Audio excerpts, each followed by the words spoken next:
Hey everybody, I said it before, but I am a sucker for good fluid medium matches, and this is one of those. That's why I'm going to record it. We've ended up on Winterberg in the T62A,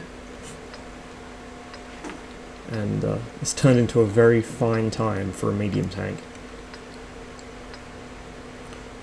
Straight away I do the thing I normally do on Winterberg, which is head out into the field. There's not much place for a medium in the town. It gets too choked up with heavy tanks trying to side scrape, and you're just bottlenecking yourself down into tank destroyers and heavy tanks. It's really not a good idea. There are some mediums that can get away with it, the E50 for instance, but the majority of the time the field is really where you want to be taking a medium tank. I know there are people who will argue, but in my experience, taking mediums to town is always a terrible idea. It has never once ended well for me, and any time I've done it, you know, because one of my platoon mates was complaining that we should stick together or whatever, it's ended in a loss. So right away our RU-251 decides to sewer scout, but he does spot the majority of the enemy medium tanks, in fact all of the enemy medium tanks, heading out into the field, and keeps them tied up down there. If they'd pushed all the way up by now, this game would have taken a lot longer to finish, but partly because we had a pair of E100s just charging straight down the Crescent Road, and partly because the enemy mediums got all preoccupied with dealing with our light tank instead of pushing up and taking the positions they should have taken, it meant that all of our mediums were able to get into those positions and then just start dunking on these guys before they even got into cover. So I decided to let the Centurion and the STA lead off on the charge. I didn't want to lose my hit points just yet. I wanted to try and get some shots in while the enemy mediums were preoccupied with my teammates. And I was able to do exactly that. So with the enemies now well and truly bogged down in their own cap, I decided to push down across the field and capitalize on the confusion caused here, particularly by the two E100s. You don't see this happen, especially a game with 2 RD per team. It's so rare to see heavy tanks pushed all the way down that road, especially E100s. But I'm glad they did, because it then allowed this to happen.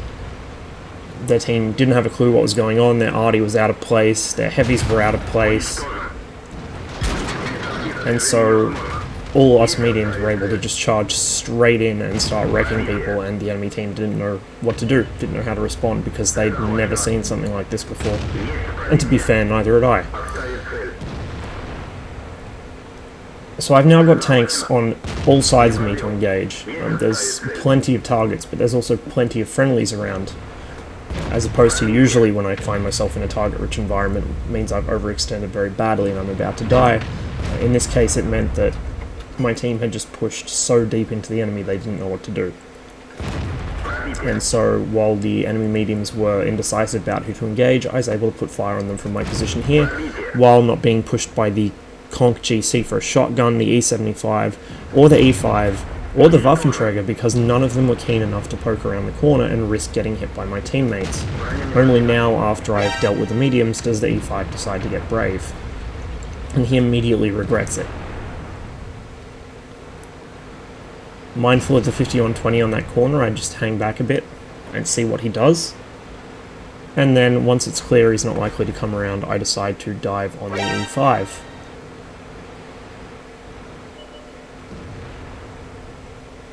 Just watching for that Waffenträger first, making sure he's not going to come out at an inopportune time and pop me in the side.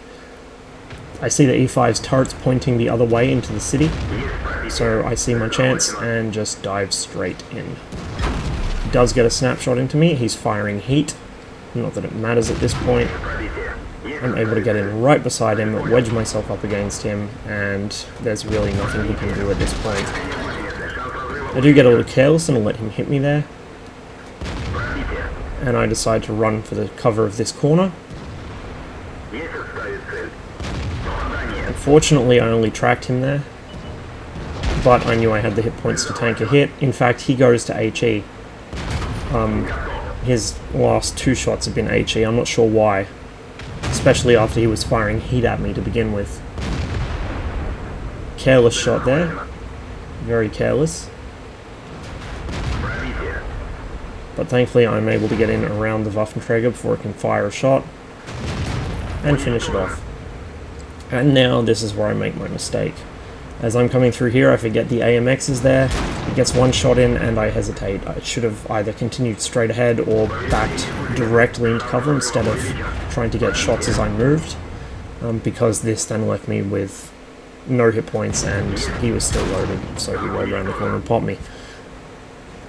But 6 kills and 6k damage in just over 5 minutes is certainly nothing to be complained about.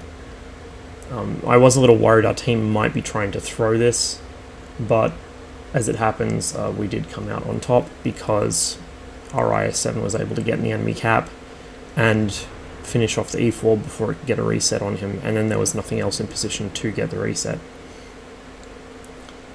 So a really quite bizarre game. That E100 push down the Crescent Road really worked, but I get the impression the only reason it did work is because the enemy mediums got delayed by our light tank.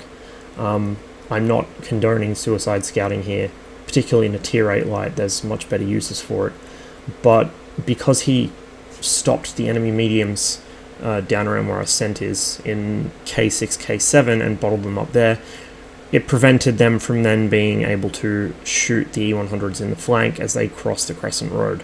Because, I mean, as you've no doubt seen in countless other videos by me and also other people that play this game, if you have mediums in town already, which you typically do at the start of a game, they just beeline straight to the town and then trade fire across the road.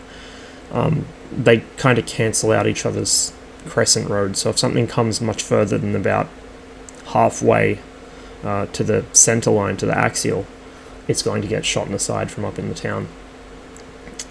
But I'm also surprised that they did that with so much arty. I guess they were just counting on the enemy arty being positioned in the city, which it was. So fair call there, they were right. But had the enemy arty been positioned a little further out, that could have knocked a few hit points off before they got in. But again, it was just a good combination of circumstances that allowed that to work. You know, they weren't terrible players, so they probably realized what was going on to at least a certain extent. And it worked.